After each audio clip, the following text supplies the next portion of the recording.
Okay. Blessed Sabbath again, everyone. And this morning, I'd just like to share a bit of info on fruits and nuts in the Bible. Okay. In order to know what are the best foods, we must study God's original plan for man's diet.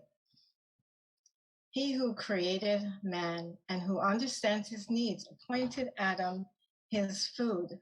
Behold, he said, I've given you every herb yielding seed, every tree in which is the fruit of a tree yielding seed, to you it shall be for food. Upon leaving Eden to gain his livelihood by tilling the earth under the curse of sin, man received permission to eat also the herb of the field. Minister of Healing 295, 296. Grains and nuts. Grains, fruits, nuts, and vegetables constitute the diet chosen for us by our Creator. These foods, prepared in as simple and natural a manner as possible, are the most healthful and nourishing. They impart a strength, a power of endurance, and a vigor of intellect that are not afforded by a more complex and stimulating diet. Those who eat flesh are but eating grains and vegetables secondhand, for the animal receives from these things the nutrition that produces growth. The life that was in the grains and the vegetables passes into the eater. We receive it by eating the flesh of the animal. Now, how much better to get it direct by eating the food that God provided for us? In grains, fruits, vegetables, and nuts are to be found all the food elements that we need. If we will come to the Lord in simplicity of mind, He will teach us how to prepare wholesome food free from the taint of flesh meat. A blessing in fresh fruits.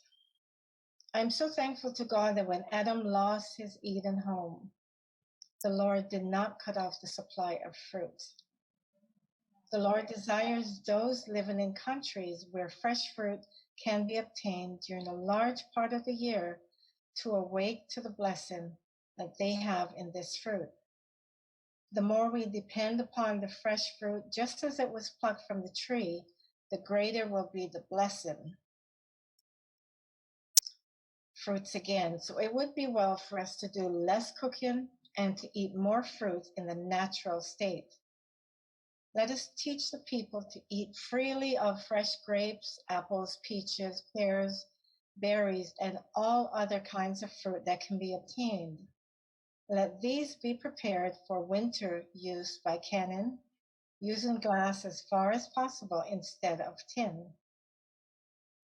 Nicely prepared vegetables and fruits in their season will be beneficial if they are of the best quality and not showing the slightest sign of decay, but as sound and unaffected by any disease or decay.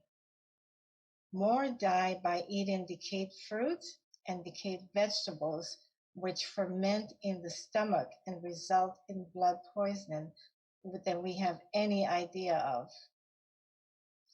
A plain, simple, but liberal supply of fruit is the best food that can be placed before those who are preparing for the work of God.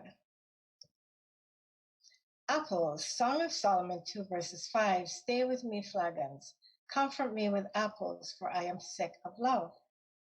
Wherever dried fruits such as raisins, prunes, apples, pears, peaches, and apricots are obtainable at moderate prices, it will be found that they can be used of staple articles of diet much more freely than is customary, with the best results of the health and vigor of all classes of workers.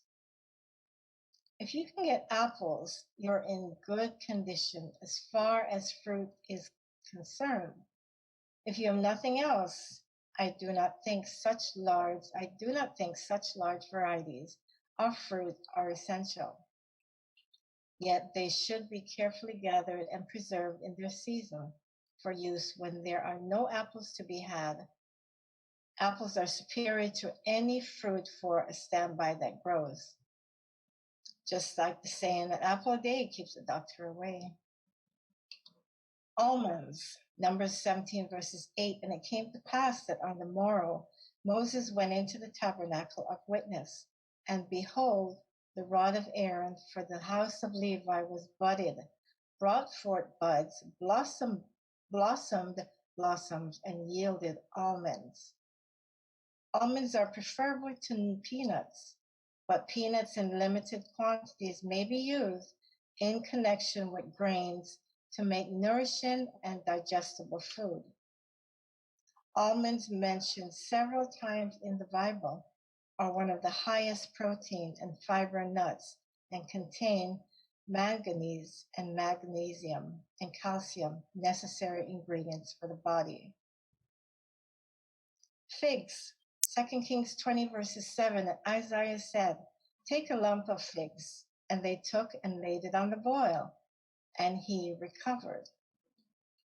Luke 13, 6-9, he spake also this parable. A certain man had a fig tree planted in his vineyard, and he came and sought fruit thereon and found none. Figs and their leaves are packed with nutrients and offer a variety of potential health benefits. Grapes, Leviticus 19, verses 10, and thou shalt not glean thy vineyard, neither shalt thou gather every grape of thy vineyard. Thou shalt leave them for the poor and stranger. I am the Lord your God. In Deuteronomy 23, verses 24, when thou comest into thy neighbor's vineyard, when thou mayest eat grapes, they fill all thine own pleasure, but thou shalt not put any in thy vessel. Numbers 13, when the two spies scourged out the land of Canaan before crossing over to the land that God had promised the Israelites, they returned with clusters of grapes that were so large that they had to use a pole to carry them. Olives, Genesis 8, verses 11, and the dove came in to him in the evening, and lo, in her mouth was an olive leaf plucked off. So no one knew that the waters were abated from off the earth. Genesis 11, verses 4. These are the two olive trees and the two candlesticks standing before the God of the earth. Just a couple of healing properties of olives. Its use will be found beneficial to consumptives, and it is healing to an inflamed, irritated stomach. The oil in the olives relieves constipation, and for consumptives and for those who have inflamed, irritated stomachs, it is better than any drug. So as a food, it is better than any oil coming secondhand from animals. Now, when she speaks of the word consumptives in her days, it was a person with a wasting disease like tuberculosis. So when she mentions consumptives. Pomegranates, Numbers 20, verses 5. And wherefore have ye made us to come up out of Egypt to bring us in unto this evil place? It is no place of seed, or figs, or vines, or pomegranates, neither is there any water to drink. Exodus 39, verses 25. And they made bells of pure gold, and put the bells between the pomegranates upon the hem of the robe, round about between the pomegranates. And in verses 26, a bell and a pomegranate, round about the hem of the robe to minister in, as the Lord commanded Moses. Pomegranates are believed to have highly beneficial anti-inflammatory, antioxidant, and anti-tumor properties. This week I was eating a pomegranate, and when I cut it and opened it, and if you can see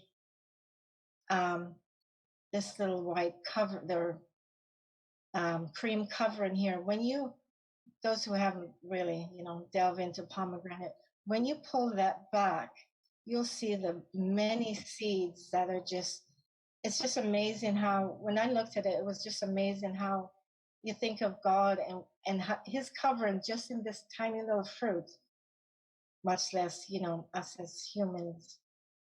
That's just, that was just something I realized this week, that how can people say there's no God? That was just amazing. So, my ending, fruits and nuts in the Bible, God is working in behalf of his people, and he does not desire us to be without resources. He is bringing them back to the diet originally given to man.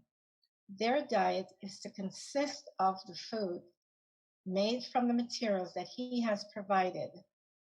The materials principally used in these foods will be fruits, grains, and nuts, but various roots will also be used. Also, the material that I extracted this week came from this wonderful book, Counsels on Diets and Food. I just recommend that everyone get a copy, whether the PDF or the actual book. That is it for today, and wish you all a blessed Sabbath. Thank you for this moment.